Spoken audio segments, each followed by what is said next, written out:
What's up guys, welcome back to the channel. I'm Justin Davis and today we're going to check out something that is quite good for the money. If you're looking for a 5-inch race quad, maybe you're looking for your first FPV racing drone, this is an awesome quad to go for. Now, I don't recommend this to start out with. You want to start out with something like a micro, like a Tiny Hawk to start with, Tiny Hawk S or Tiny Hawk 2, or even the race or the freestyle versions of those.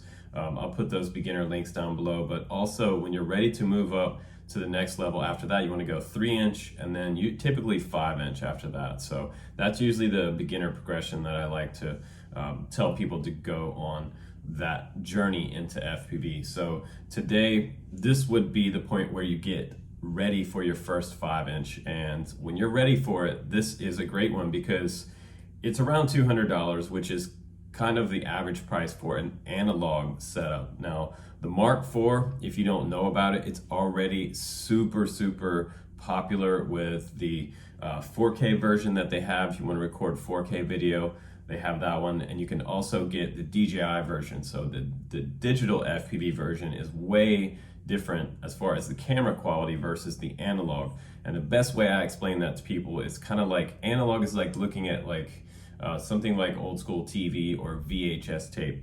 Now, when you move up to digital, it's like looking at a 1080p flat screen TV. So biggest difference there that I can kind of compare it to. But this quad is nice because we do have replaceable arms on here. It's not a unibody. It has all gold hardware on here, which is really nice. This is not recessed hardware except for the front and the back right here. We have a TPU mount in the back for crossfire your XM Plus antennas back here. And we also have pretty beastie arms on here. We have 5mm arms on this quad. We have TPU bumpers all the way around. Those are good for protecting your motors in a crash. And we have some classic SpeedX motors on here these are 2450 kV and they're 2306. And 2306 is kind of like the sweet spot for FPV racing quads with 5-inch props on here. Now we do have some Geprc stock props. These are 5043s. They have a nice sort of a medium cord in the middle to a nice taper out on the end. And again, we have gold hardware on the bottom as well. On the top, really nice top mount battery. It's going to give you a little bit smoother video and a little bit better flying experience for making those sort of cinematic type of videos. This is a quad that if you have a GoPro 7 or 8, you can stick a mount on the front of this quad and do some cinema style stuff. Now you can get adjustable mounts as well. This is a fixed mount at about 35 degrees or so, maybe in 40, it's pretty high. But when you put this on there, you want to match up your FPV camera with your GoPro tilt so that your video comes out right. Otherwise, you might be just staring at the sky the whole time if you have your camera too horizontal. So something to think about there. Adjustable mount is always good. Gep did not send me the one that comes with this one or comes separate that fits it. So I just grabbed the iFlight Nazgul mount. And it actually I just stretched it out a little bit in the front and the back, and it actually fits on here, which is kind of cool. So you could grab one of these and sort of, TPU is bendable, so you can kind of force it to fit. But we also have on the top, we have hardware that's also recessed, so you're not going to get any battery rub on top, which is really nice. And you can fit something like a 1550 or even an 1800 4S battery on the top of this, because it really is what I call the truck bed. You have plenty of space here to put a very large battery. And you can experiment with batteries. I wouldn't go honestly over 1500. You're going to get over 4 minutes flight time, maybe even 5 minutes flight time if you do it with a 1500. The 1300 is the classic size it's good for freestyle.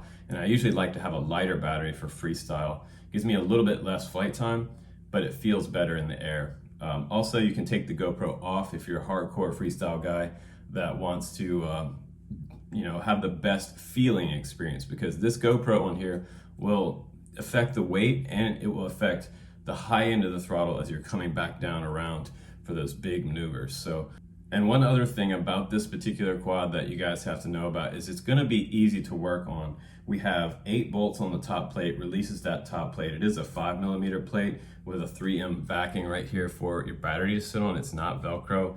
I usually like to use Velcro to keep the batteries from flying off the quad in a really hardcore crash, because this 3M sticky stuff right here will actually let your battery come off quite a bit easier in a hard crash. Now inside the stack right here, this is a really good stack, and I've flown this for, actually it seems like well over a year now. It's the Geprc F4 Span Tower stack, all in one with the VTX on there as well. So I have an MMCX connector coming off the built-in VTX out to the back right here. And what's really cool is they also have a receiver tray in the very back right here. So they have a carbon receiver tray. You can put your XM Plus or whatever type of receiver you want on there and bind it up to your radio.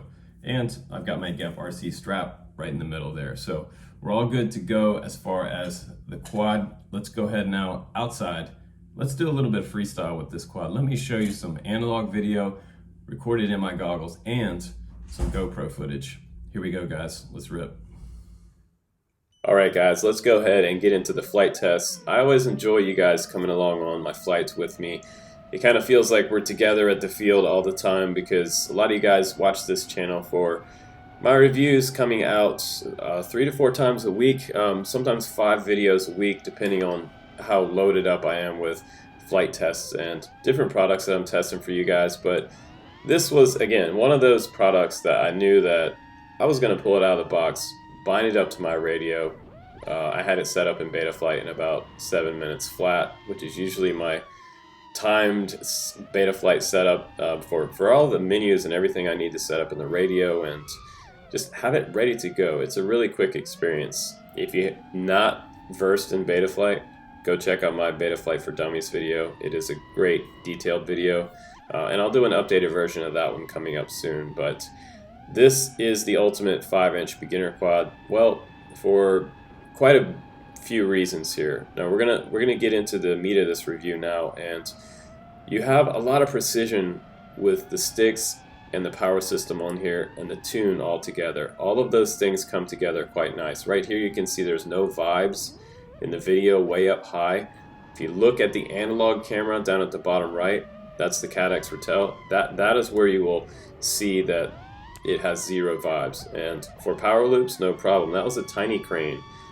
Generally, I've hit other cranes, full-size cranes, and with this quad I was able to maintain control and not kind of geek out in that power loop, which was nice.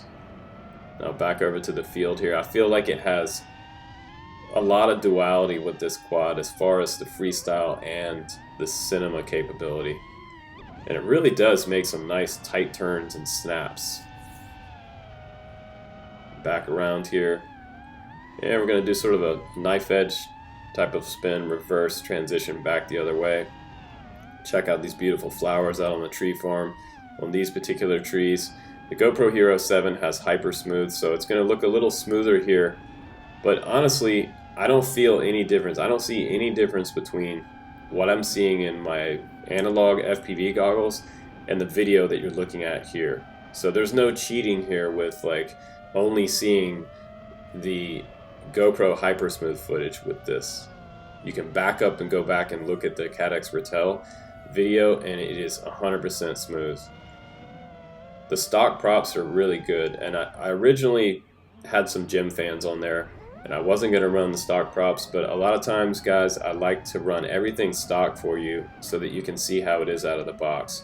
So I didn't do any special PID tuning on this quad or add any special props. Props are everything also on a quad, guys. If you have a really terrible prop, you're going to have a terrible feeling. You're going to have a bad tune, what it feels like a bad tune, but it's actually a bad prop, which can give you vibes in your video. So great quad all around, fantastic experience. All right, guys, welcome back from that flight test. This quad, I told somebody at the field, I knew what to expect when I opened the box, and it's always the same experience with Geprc stuff. In 6 years of this channel, I'm not sure I've ever opened up a box from Geprc and had something not just work out of the box and fly. I can't even remember a time that I had that experience. Now, other companies, I could write down a list of companies that I've opened stuff out of the box and had problems right away. And that's pretty much all the companies out there besides Gep. I have not had something come from their factory that did not work out of the box. So that's the biggest value out of Geprc, honestly, because it just their stuff just works, and their flight controllers seem to handle whatever tune that they have on here extremely well with the airframes that they chose and the power system. So everything works really good out of the box. And again, if you're going to ask me which one should I get the 4S version or should I get the 6S? I think that beginners should start out on 4S and progress up to 6S. Now, I believe this particular tower on the 4S version handles up to 5S or so. You could graduate up to 5S eventually if you wanted to upgrade these motors and keep the same stack, but that's going to be up to you if you're wanting to get into soldering and building your own quads. This would be an easy one to upgrade to 6S later if you want to. If you wanted to do some building and get more experienced in building. But I think that the tune on it is good, the quality is good, the weight on it is fairly comparable to most freestyle quads out there. It's not super heavy. It is going to get you over 500 grams with the GoPro on there. But the flight times also, if you're looking for the flight time, it's around 4 to 5 minutes. If you're ripping really hard for a freestyle session with the GoPro on here, you're going to get around 3 minutes with 4S 1300 battery on here. So that's what you can expect for the flight time. But this was hands down a 5-star quad. So I'm going to give it, definitely, you're going to get 2 thumbs up from me on the channel. And that doesn't happen very often. So the entire Mark 4 series is just awesome. I love it.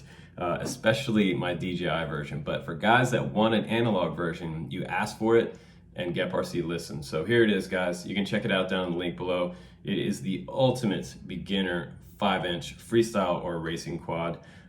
Put some crossfire on this and send it up the mountain, guys. Do some medium range flying with this quad. It would be an epic beast. So thanks again for watching my channel, guys. I'm Justin Davis. Take care, everybody, and I'll see you on the next one.